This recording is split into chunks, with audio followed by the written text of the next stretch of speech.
ഈ റോഡ് സൈഡിൽ കാണുന്ന ഈ വലിയൊരു കുറ്റിച്ചെടി ആണ് ദന്തപ്പാല എന്ന് പറയുന്ന ചെടി. ഞാനത് നിങ്ങളെ കാണിച്ചു തരാം. ദന്തപ്പാല പാലക്കാടുള്ളതാണ്. അപ്പോൾ ഇതാണ് ദന്തപ്പാല മരം. അപ്പോൾ അതിൽ മുരിങ്ങക്കോല് പോലെ അതിൻ്റെ വിത്ത് ഇങ്ങനെ ഉണ്ടാവും. ഇത് കുറച്ചും കൂടെ മൂത്ത് കഴിയുമ്പോൾ ഇത് പൊട്ടിത്തെറിക്കും വിത്ത്. അപ്പോൾ ഈ വിത്ത് ഒടിച്ചാൽ നമുക്കൊരു പാല് കാണാം. കണ്ടോ, പാല് വരുന്നുണ്ടോ, പാല്. അതുപോലെ ഈ ഇല ഒടിച്ചാലും പാല് വരും. കണ്ടോ, പാല്. ദന്തപ്പാല എന്ന് പറഞ്ഞ മരമാണ്. അപ്പോൾ ഇതൊരു ഇടത്തരം മരമാണ്.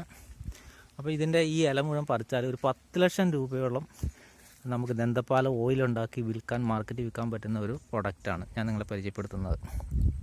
അപ്പം ത്വക്ക് രോഗങ്ങൾ, സോറിയാസിസ് പോലുള്ള എല്ലാത്തരം ത്വക്ക് രോഗങ്ങൾ, താരന്, അതിനൊക്കെ ദന്തപ്പാലയുടെ ഓയിൽ ഉപയോഗിക്കാൻ പറ്റും. അപ്പം ദന്തപ്പാല ഓയിൽ എങ്ങനെയാണ് ഉണ്ടാക്കണമെന്ന് ചോദിച്ചാൽ 2 രീതിയിൽ ഉണ്ടാക്കാം. താരനൊക്കെ നമുക്ക് എണ്ണയിൽ ഇട്ട് തിളപ്പിച്ച് നമുക്ക് ഉണ്ടാക്കിയെടുക്കാം.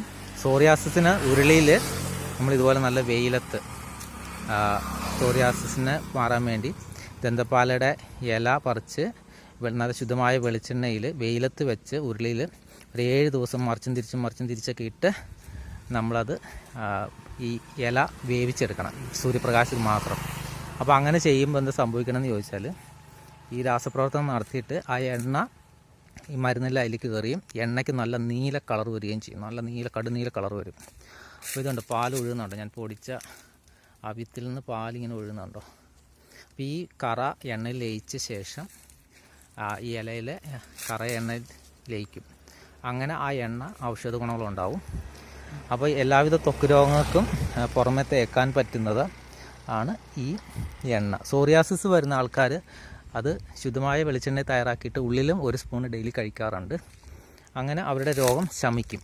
അപ്പോൾ ജനലക്ഷങ്ങൾക്ക് ത്വക്ക് രോഗത്തിൽ നിന്ന് മാറ്റാൻ പറ്റുന്ന ഒരു മരുന്നാണ്. അപ്പോൾ നമ്മളിത് എണ്ണ ഉണ്ടാക്കി വിൽക്കുന്നുണ്ട്. ഒരു കുപ്പിക്ക് 200 മില്ലിക്ക് 400 രൂപയാണ് നമ്മൾ വിലയിട്ടിരിക്കുന്നത്.